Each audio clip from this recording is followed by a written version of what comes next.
स्वागत है आप सभी का साथियों। चलिए देखिए, हम लोग प्राचीन इतिहास का जो श्रृंखला स्टार्ट किया है, आज उसी का नेक्स्ट वीडियो है। तो अभी तक के जितने वीडियो मैंने बनाया है सब प्लेलिस्ट बना हुआ है। प्लेलिस्ट में करीब 29-30 वीडियो हो चुके हैं। तो प्राचीन इतिहास के ज़्यादा वीडियो बचे नहीं हैं, जल्दी ख़त्म हो जाएगा। तो चलिए क्लास स्टार्ट करते हैं। मैंने वही पॉइंट मैं लेता हूँ अपने इस वीडियो में जिस पे एग्ज़ाम में बनने के चांसेस ज़्यादा होता है। तो इसकी शॉट मार के भी ले सकते हैं कि बाद में जब भी रिवीजन करना हो, तुरंत में करना हो तो आप लोग इसमें से फोटो के माध्यम से कर सकते हैं। तो देखिए, हमने सातवाहन समाप्त कर दिया था, इक्ष्वाकु समाप्त कर दिया था, फिर उसके बाद हिंद यूनानी समाप्त कर दिया था, फिर उसके बाद पहलव भी समाप्त कर दिया था।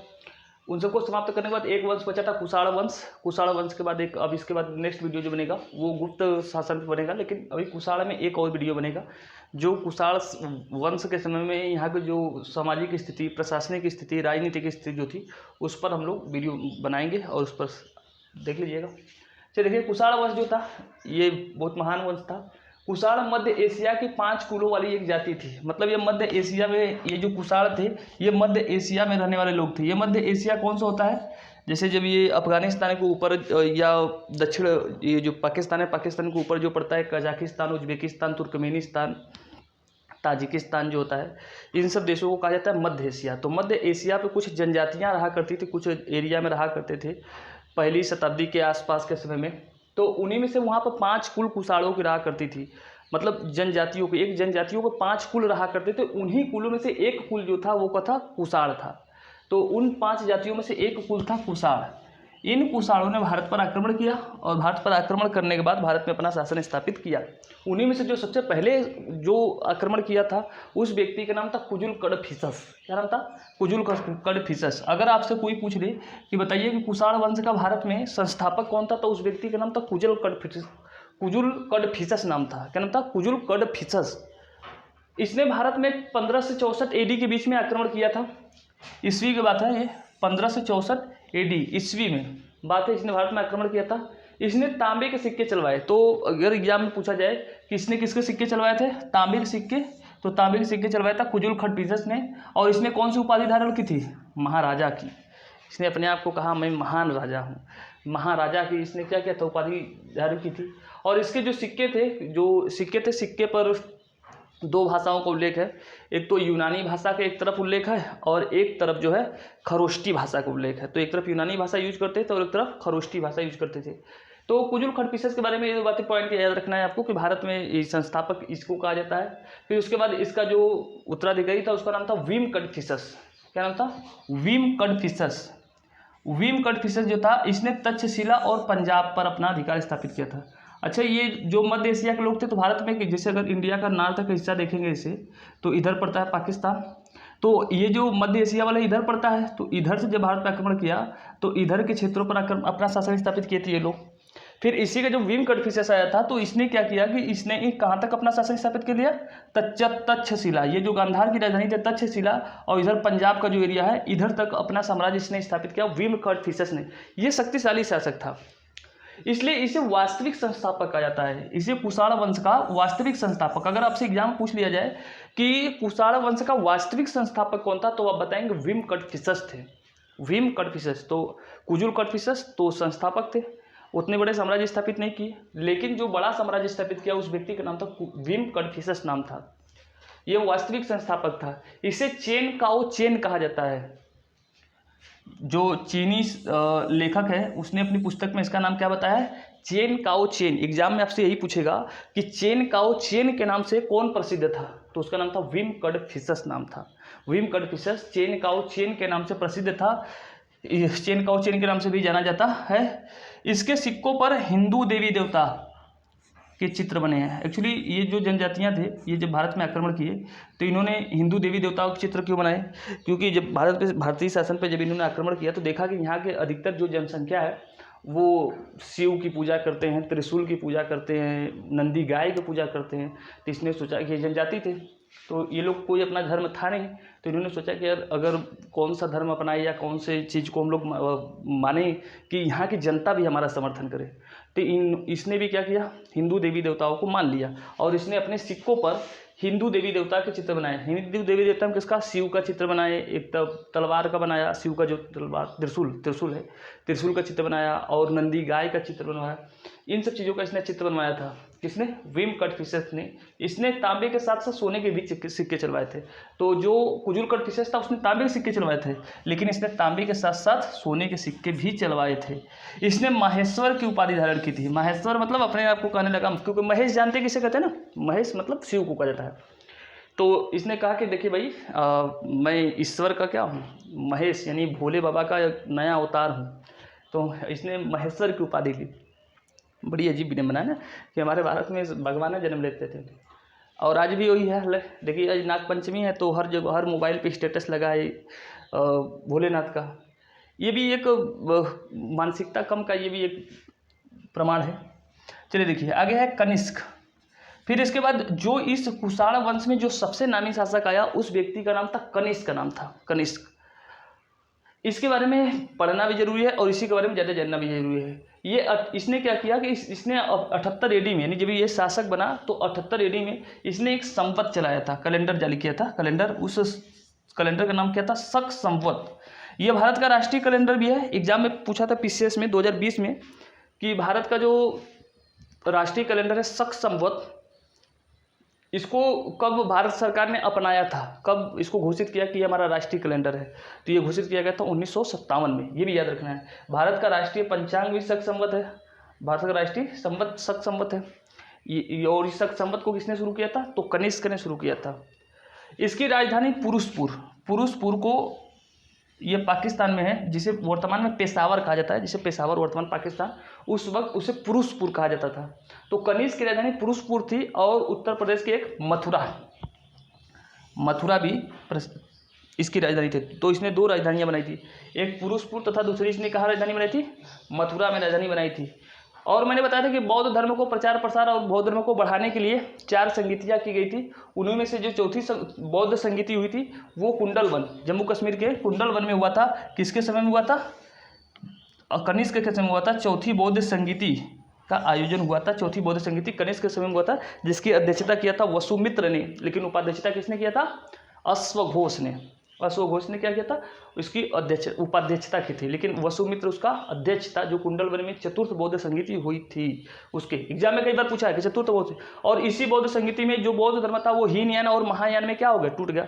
हीनयान महायान, हमने आपको बताया कि हीनयान क्या है कि जो शुद्ध रूप से बौद्ध के मार्ग पर चलना चाहते हैं उसे कहते हैं हीनयान, और बौद्धयान किसे कहते हैं? महायान। महायान में वो होता है कि जो अपना पारिवारिक जीवन जीते हुए, अपना भजन कीर्तन करते हुए, पैसा कमाते हुए, मूर्ति पूजा करते हुए, मदिरापान करते हुए, प्लस जो बहुत एक तरीके से घटिया तरीके से भी जैसा मन करो वैसा करते हुए आप क्या कीजिए? बौद्ध धर्म को फॉलो कीजिए। उसे कहा जाता है महायान। वर्तमान में विश्व के अधिकतर देश जो है महायान वाले हैं, कुछ देश ही हीनयान वाले हैं। इसे द्वितीय अशोक सम्राट भी कहा जाता है। कनिष्क को किस नाम से जाना जाता है? द्वितीय अशोक, क्योंकि इसके जो पूर्वज लोग थे, ये जो विम कटफिशस या कुजुल कटफिशस थे, ये शैव धर्म के अनुयायी थे। शैव धर्म मतलब शिव के उपासक थे।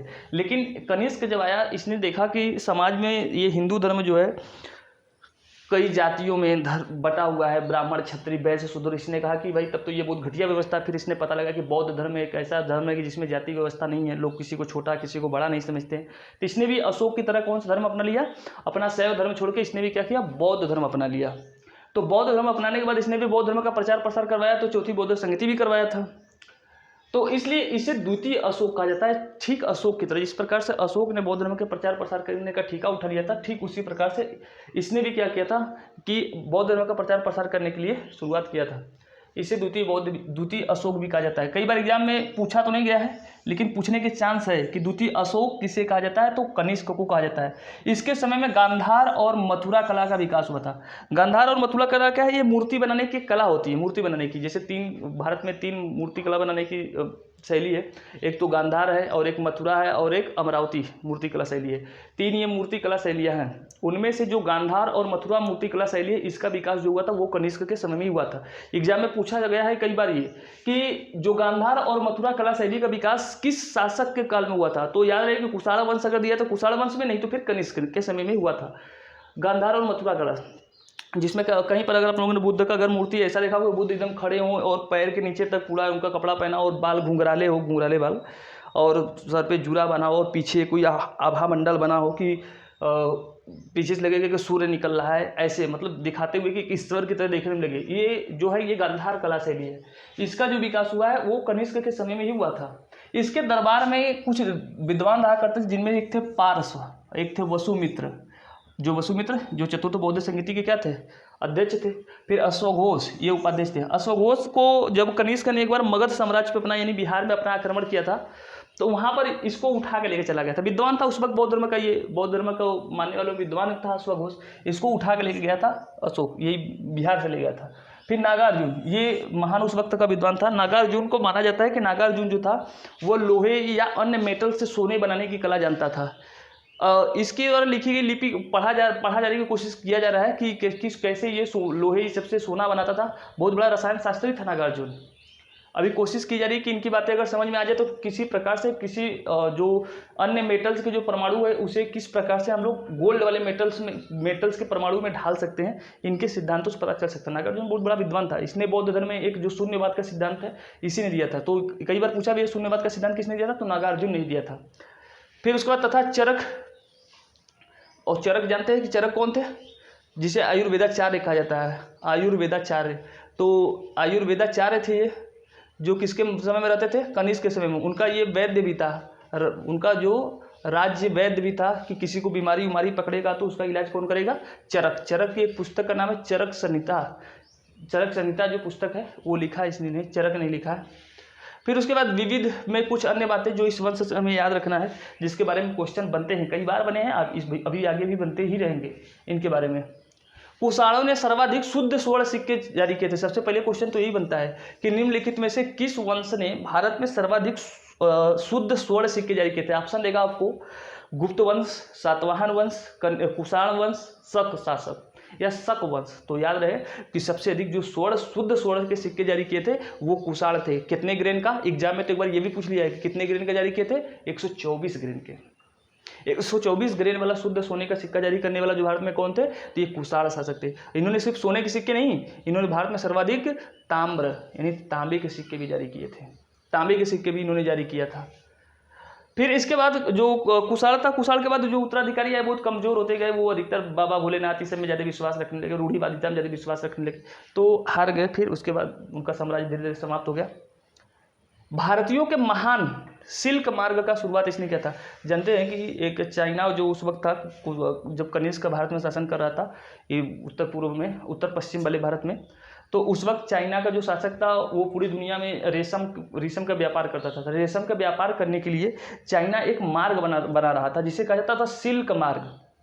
उसी वक्त भारत से भी रेशम को बेचने के लिए एक मध्य एशिया के देशों को साथ जोड़ने के लिए एक सिल्क मार्ग बनाने वाला जो भारत का शासक था उसका नाम क्या था, कनिष्क था। कनिष्क के समय में कई बार पूछा सिल्क मार्ग का जो निर्माण करने वाला था भारत में उसका नाम क्या था, तो कनिष्क था। और इसी सिल्क मार्ग का निर्माण फिर से कर रहा है कौन, चाइना। अभी वर्तमान में जो अगर आप लोगों ने पढ़ा होगा 2008 में चाइना ने क्या किया है कि पूरी दुनिया के साथ फिर से जिन मार्गों से पहले सिल्क का व्यापार करता था उन्हीं रास्तों को फिर से वो निर्माण करने की क्या किया है, योजना शुरू की है, जिसे कहते हैं OBOR, one belt one road initiative जिसे कहा जाता है, one belt one road OBOR 2008 से शुरू किया है। तो जारी है, भारत उसमें अपना मदद नहीं दे रहा, भारत विरोध कर रहा है क्योंकि ये हमारे जो पीओके वाला कश्मीर है उस क्षेत्र से रास्ते को ले आ रहा है, इसलिए भारत क्या करता है, उसका विरोध करता है कि हमारे ये आंतरिक मामले में हस्तक्षेप है चाइना का।